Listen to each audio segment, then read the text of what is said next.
tanggal 15 Desember, hari ke-350. Bacaan Yakobus pasal 1 sampai dengan pasal 5. Pelaku firman. Garis besar, Yakobus mengakui akan ada kesimpulan salah yang berbahaya dari persamaan sederhana keselamatan sama dengan iman plus tidak ada apa-apa. Seseorang mungkin menyimpulkan selama saya memiliki iman tidak peduli bagaimana saya bertindak. Tetapi Yakobus menanggapi dengan nada yang jelas bahwa iman yang tidak menghasilkan perubahan dalam tindakan atau sikap sama sekali bukan iman. Kerendahan, pengabaian orang miskin, pertengkaran, lidah yang pahit, sikap bangga, semua tidak sekonsisten dengan hukum kasih kerajaan yang diberitakan oleh Kristus. Renungan harian. Dalam karakter gambar huruf Cina, simbol untuk krisis adalah kombinasi dari dua karakter, satu yang berarti bahaya dan peluang lainnya. Anda dapat melihatnya dengan cara apapun. Hal yang sama dapat dikatakan tentang percobaan dalam kehidupan Kristen. Krisis nampak bagi orang Kristen sebagai malapetaka, dapat dilihat oleh orang lain sebagai peluang.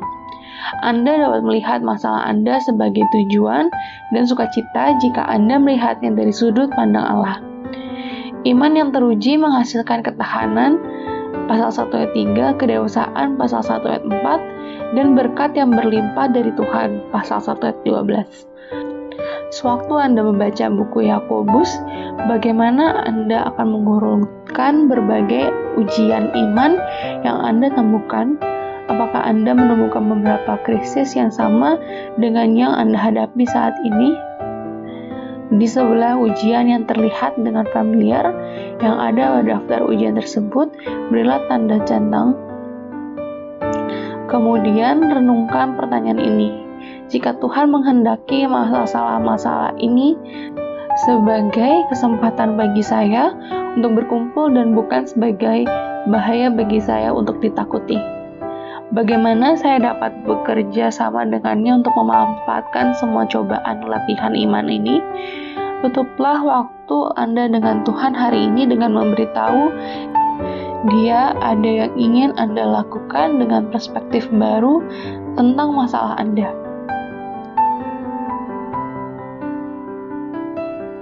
Banyak hal dapat dipelajari dari percobaan kehidupan daripada kemenangan kehidupan yang dialami.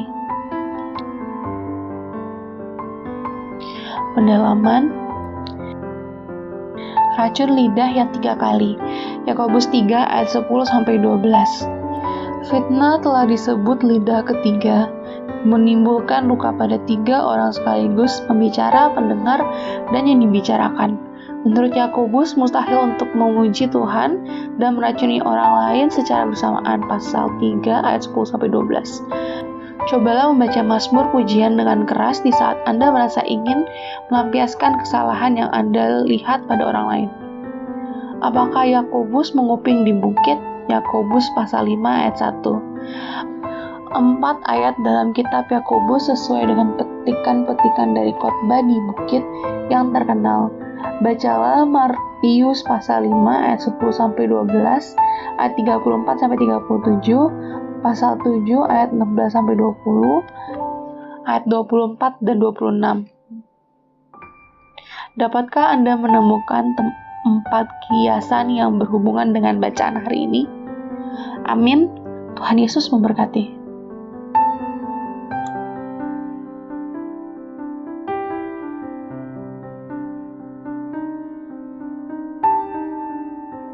Surat Yakobus. Yakobus pasal 1. Salam. Salam dari Yakobus, hamba Allah dan Tuhan Yesus Kristus, kepada ke-12 suku di perantauan. Iman dan hikmat. Saudara-saudaraku, anggaplah sebagai suatu kebahagiaan apabila kamu jatuh ke dalam berbagai-bagai pencobaan, sebab kamu tahu bahwa ujian terhadap imanmu itu menghasilkan ketekunan. dan biarkanlah ketekunan itu memperoleh buah yang matang, supaya kamu menjadi sempurna dan utuh, dan tak kekurangan suatu apapun. Tetapi apabila di antara kamu ada yang kekurangan hikmat, hendaklah ia memintakannya kepada Allah, yang memberikan kepada semua orang dengan murah hati dan dengan tidak membangkit-bangkit, maka hal itu akan diberikan kepadanya. Hendaklah ia memintanya dalam iman dan sama sekali jangan bimbang. Sebab orang yang bimbang sama dengan gelombang laut yang diombang-ambingkan kian kemari oleh angin. Orang yang demikian janganlah mengira bahwa ia akan menerima sesuatu dari Tuhan. Sebab orang yang mendua hati tidak akan tenang dalam hidupnya. Keadaan rendah dan keadaan kaya. Baiklah saudara yang berada dalam keadaan yang rendah bermegah karena kedudukannya yang tinggi, dan orang kaya karena kedudukannya yang rendah, sebab ia akan lenyap seperti bunga rumput, karena matahari terbit dengan panasnya yang terik dan melayukan rumput itu, sehingga gugurlah bunganya dan hilanglah semaraknya. Demikian jugalah halnya dengan orang kaya, di tengah-tengah segala usahanya, ia akan lenyap. Pengujian dan pencobaan. Berbahagialah orang yang bertahan dalam pencobaan, sebab apabila ia sudah tahan uji, ia akan menerima mahkota kehidupan yang dijanjikan Allah kepada barang siapa yang mengasihi Dia. Apabila seorang dicobai, janganlah ia berkata, "Pencobaan ini datang dari Allah." Sebab Allah tidak dapat dicobai oleh yang jahat, dan ia sendiri tidak mencobai siapapun. Tetapi tiap-tiap orang dicobai oleh keinginannya sendiri, karena ia diseret dan dipikat olehnya. Dan apabila keinginan itu telah dibuahi, ia melahirkan dosa. Dan apabila dosa itu sudah matang, ia melahirkan maut. Saudara-saudara yang kukasihi, janganlah sesat. Setiap pemberian yang baik dan setiap anugerah yang sempurna datangnya dari atas, diturunkan dari Bapa segala terang. Padanya tidak ada perubahan atau bayangan karena pertukaran. Atas kehendaknya sendiri, Ia telah menjadikan kita oleh firman kebenaran, supaya kita pada tingkat yang tertentu menjadi anak sulung di antara semua ciptaannya. Pendengar atau pelaku firman. Hai saudara-saudara yang kukasihi, ingatlah hal ini. Setiap orang hendaklah cepat untuk mendengar, tetapi lambat untuk berkata-kata, dan juga lambat untuk marah. Sebab amarah manusia tidak mengerjakan kebenaran di hadapan Allah. Sebab itu buanglah segala sesuatu yang kotor dan kejahatan yang begitu banyak itu, dan terimalah dengan lemah lembut firman yang tertanam di dalam hatimu, yang berkuasa menyelamatkan jiwamu. Tetapi hendaklah kamu menjadi pelaku firman, dan bukan hanya pendengar saja. Sebab jika tidak demikian, kamu menipu diri sendiri. Sebab jika seorang hanya mendengar firman saja dan tidak melakukannya, ia adalah seumpama seorang yang sedang mengamat-amati mukanya yang sebenarnya di depan cermin. Baru saja ia memandang dirinya, ia sudah pergi atau ia segera lupa bagaimana rupanya. Tetapi barang siapa meneliti hukum yang sempurna, yaitu hukum yang memerdekakan orang, dan ia bertekun di dalamnya, jadi bukan hanya mendengar untuk melupakannya, tetapi sungguh-sungguh melakukannya, ia akan berbahagia oleh perbuatannya. Jikalau ada seorang menganggap dirinya beribadah, tetapi tidak mengekang lidahnya, ia menipu dirinya sendiri, maka sia-sialah ibadahnya. Ibadah yang murni dan yang tak bercacat di hadapan Allah, Bapa kita, ialah mengunjungi yatim piatu dan janda-janda dalam kesusahan mereka, dan menjaga supaya dirinya sendiri tidak dicemarkan oleh dunia. Yakobus pasal 2. Jangan memandang muka. Saudara-saudaraku, sebagai orang yang beriman kepada Yesus Kristus, Tuhan kita yang mulia, janganlah iman itu kamu amalkan dengan memandang muka. Sebab jika ada seorang masuk ke dalam kumpulanmu dengan memakai cincin emas dan pakaian indah, dan datang juga seorang miskin ke situ dengan memakai pakaian buruk, dan kamu menghormati orang yang berpakaian indah itu dan berkata kepadanya, "Silakan Tuan duduk di tempat yang baik ini," sedang kepada orang yang miskin itu kamu berkata, "Berdirilah di sana," atau "Duduklah di lantai ini dekat tumpuan kakiku," bukankah kamu telah membuat pembedaan di dalam hatimu dan bertindak sebagai hakim dengan pikiran yang jahat? Dengarkanlah, hai saudara-saudara yang kukasihi. Bukankah Allah memilih orang-orang yang dianggap miskin oleh dunia ini untuk menjadi kaya dalam iman dan menjadi ahli waris kerajaan yang telah dijanjikannya kepada barang siapa yang mengasihi Dia? Tetapi kamu telah menghinakan orang-orang miskin. Bukankah justru orang-orang kaya yang menindas kamu dan yang menyeret kamu ke pengadilan? Bukankah mereka yang menghujat nama yang mulia yang olehnya kamu menjadi milik Allah? Akan tetapi, jikalau kamu menjalankan hukum utama yang tertulis dalam kitab suci, kasihilah sesamamu manusia seperti dirimu sendiri, kamu berbuat baik. Tetapi, jikalau kamu memandang muka, kamu berbuat dosa, dan oleh hukum itu menjadi nyata bahwa kamu melakukan pelanggaran. Sebab barang siapa menuruti seluruh hukum itu, tetapi mengabaikan satu bagian daripadanya, ia bersalah terhadap seluruhnya. Sebab ia yang mengatakan, jangan berzina, ia mengatakan juga, jangan membunuh.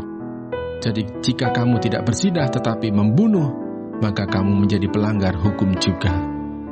Berkatalah dan berlakulah seperti orang-orang yang akan dihakimi oleh hukum yang memerdekakan orang. Sebab penghakiman yang tak berbelas kasihan akan berlaku atas orang yang tidak berbelas kasihan. Tetapi belas kasihan akan menang atas penghakiman. Iman tanpa perbuatan pada hakikatnya adalah mati. Apakah gunanya, saudara-saudaraku, jika seorang mengatakan bahwa ia mempunyai iman, padahal ia tidak mempunyai perbuatan? Dapatkah iman itu menyelamatkan dia? Jika seorang saudara atau saudari tidak mempunyai pakaian dan kekurangan makanan sehari-hari, dan seorang dari antara kamu berkata, selamat jalan, kenakanlah kain panas dan makanlah sampai kenyang, tetapi ia tidak memberikan kepadanya apa yang perlu bagi tubuhnya, apakah gunanya itu? Demikian juga halnya dengan iman. Jika iman itu tidak disertai perbuatan, maka iman itu pada hakikatnya adalah mati. Tetapi mungkin ada orang berkata, padamu ada iman, dan padaku ada perbuatan. Aku akan menjawab dia, tunjukkanlah kepadaku imanmu itu tanpa perbuatan, dan aku akan menunjukkan kepadamu imanku dari perbuatan-perbuatanku. Engkau percaya bahwa hanya ada satu Allah saja, itu baik. Tetapi setan-setan pun juga percaya akan hal itu dan mereka gemetar.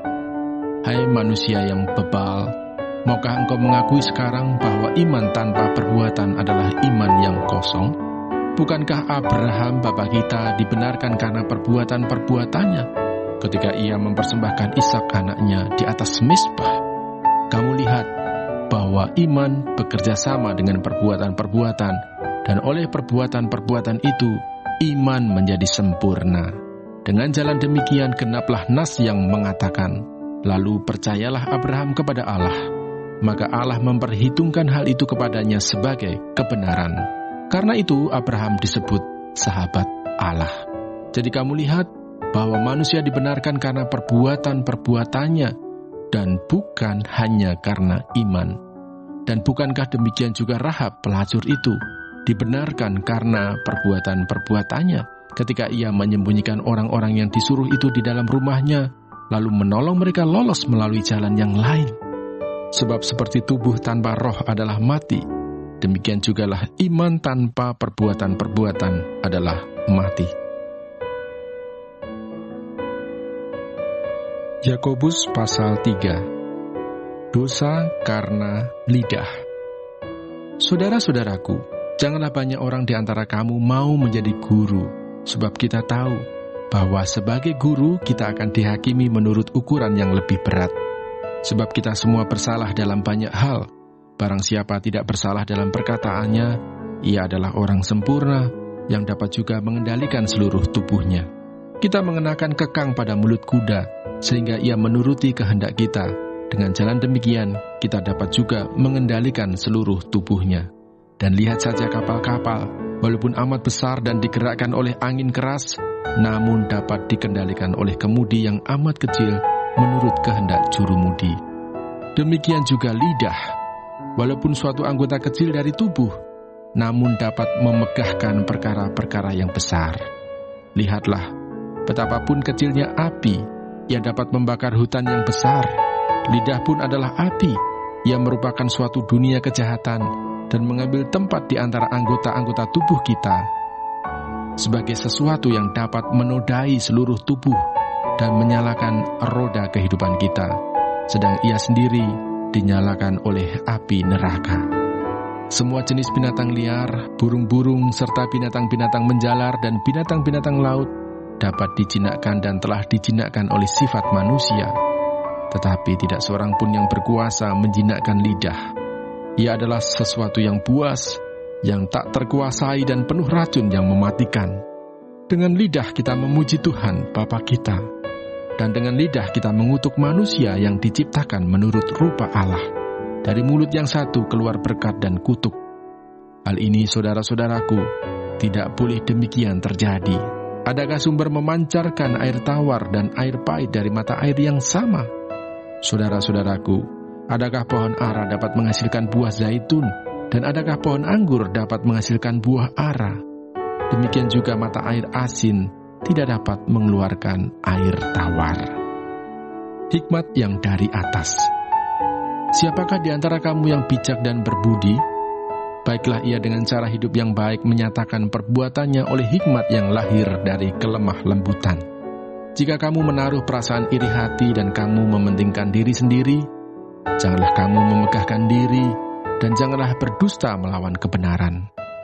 Itu bukanlah hikmat yang datang dari atas, tetapi dari dunia, dari nafsu manusia, dari setan-setan.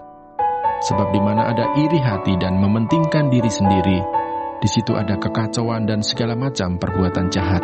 Tetapi hikmat yang dari atas adalah pertama-tama murni, selanjutnya pendamai, peramah, penurut, penuh belas kasihan dan buah-buah yang baik, tidak memihak dan tidak munafik.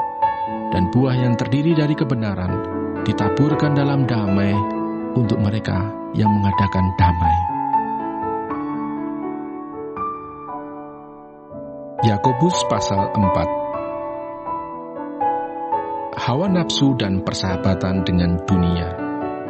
Dari manakah datangnya sengketa dan pertengkaran di antara kamu? Bukankah datangnya dari hawa nafsumu yang saling berjuang di dalam tubuhmu? Kamu mengingini sesuatu, tetapi kamu tidak memperolehnya, lalu kamu membunuh. Kamu iri hati, tetapi kamu tidak mencapai tujuanmu, lalu kamu bertengkar dan kamu berkelahi. Kamu tidak memperoleh apa-apa karena kamu tidak berdoa. Atau kamu berdoa juga, tetapi kamu tidak menerima apa-apa karena kamu salah berdoa, sebab yang kamu minta itu hendak kamu habiskan untuk memuaskan hawa nafsumu. Hai kamu, orang-orang yang tidak setia, tidakkah kamu tahu bahwa persahabatan dengan dunia adalah permusuhan dengan Allah? Jadi barang siapa hendak menjadi sahabat dunia ini, yang menjadikan dirinya musuh Allah. Janganlah kamu menyangka bahwa kitab suci tanpa alasan berkata, roh yang ditempatkan Allah di dalam diri kita, diingininya dengan cemburu. Tetapi kasih karunia yang dianugerahkannya kepada kita lebih besar daripada itu. Karena itu ia katakan, Allah menentang orang yang congkak, tetapi mengasihani orang yang rendah hati. Karena itu tunduklah kepada Allah dan lawanlah iblis, maka ia akan lari daripadamu. Mendekatlah kepada Allah, dan ia akan mendekat kepadamu. Tahirkanlah tanganmu, hai kamu orang-orang berdosa, dan sucikanlah hatimu, hai kamu yang mendua hati. Sadarilah kemalanganmu, berdukacita dan merataplah.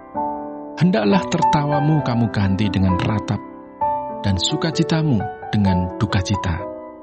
Rendahkanlah dirimu di hadapan Tuhan, dan Ia akan meninggikan kamu. Jangan memfitnah orang. Saudara-saudaraku, janganlah kamu saling memfitnah. Barang siapa memfitnah saudaranya atau menghakiminya, ia mencela hukum dan menghakiminya. Dan jika engkau menghakimi hukum, maka engkau bukanlah penurut hukum, tetapi hakimnya.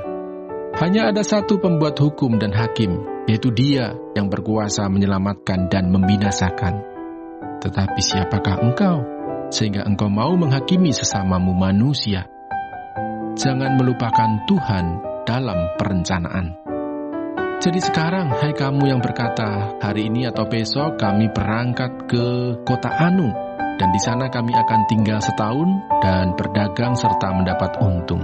Sedang kamu tidak tahu apa yang akan terjadi besok. Apakah arti hidupmu? Hidupmu itu sama seperti uap yang sebentar saja kelihatan lalu lenyap. Sebenarnya kamu harus berkata, jika Tuhan menghendakinya, kami akan hidup dan berbuat ini dan itu. Tetapi sekarang kamu memegahkan diri dalam congkakmu, dan semua kemegahan yang demikian adalah salah. Jadi jika seorang tahu bagaimana ia harus berbuat baik, tetapi ia tidak melakukannya, ia berdosa. Yakobus pasal 5. Peringatan kepada orang kaya. Jadi sekarang, hai kamu orang-orang kaya, menangislah dan merataplah atas sengsara yang akan menimpa kamu. Kekayaanmu sudah busuk, dan pakaianmu telah dimakan ngengat. Emas dan perakmu sudah berkarat, dan karatnya akan menjadi kesaksian terhadap kamu, dan akan memakan dagingmu seperti api. Kamu telah mengumpulkan harta pada hari-hari yang sedang berakhir. Sesungguhnya telah terdengar teriakan besar, karena upah yang kamu tahan dari buruh yang telah menuai hasil ladangmu, dan telah sampai ke telinga Tuhan semesta alam, keluhan mereka yang menyapit panenmu. Dalam kemewahan, kamu telah hidup dan berfoya-foya di bumi. Kamu telah memuaskan hatimu sama seperti pada hari penyembelihan. Kamu telah menghukum, bahkan membunuh orang yang benar, dan ia tidak dapat melawan kamu. Bersabar dalam penderitaan. Karena itu, saudara-saudara, bersabarlah sampai kepada kedatangan Tuhan.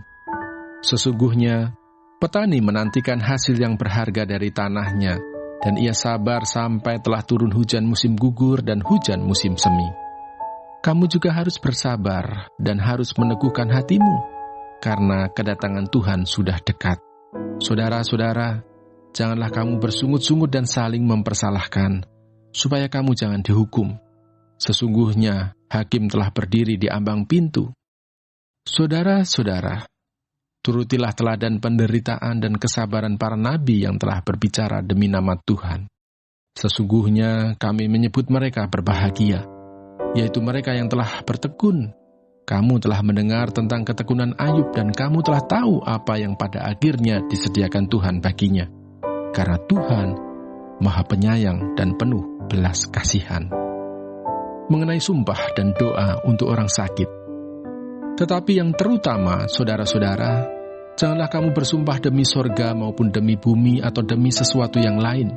Jika ya, hendaklah kamu katakan ya. Jika tidak, hendaklah kamu katakan tidak, supaya kamu jangan kena hukuman. Kalau ada seorang di antara kamu yang menderita, baiklah ia berdoa. Kalau ada seorang yang bergembira, baiklah ia menyanyi. Kalau ada seorang di antara kamu yang sakit, baiklah ia memanggil para penatua jemaat, supaya mereka mendoakan dia, serta mengolesnya dengan minyak dalam nama Tuhan. Dan doa yang lahir dari iman akan menyelamatkan orang sakit itu, dan Tuhan akan membangunkan dia. Dan jika ia telah berbuat dosa, maka dosanya itu akan diampuni. Karena itu hendaklah kamu saling mengaku dosamu dan saling mendoakan, supaya kamu sembuh. Doa orang yang benar, bila dengan yakin didoakan, sangat besar kuasanya. Elia adalah manusia biasa, sama seperti kita. Dan ia telah bersungguh-sungguh berdoa, supaya hujan jangan turun, dan hujan pun tidak turun di bumi selama 3 tahun dan 6 bulan. Lalu ia berdoa pula, dan langit menurunkan hujan, dan bumi pun mengeluarkan buahnya. Saudara-saudaraku, jika ada di antara kamu yang menyimpang dari kebenaran, dan ada orang yang membuat dia berbalik, ketahuilah, bahwa barang siapa membuat orang berdosa berbalik dari jalannya yang sesat, ia akan menyelamatkan jiwa orang itu dari maut dan menutupi banyak dosa.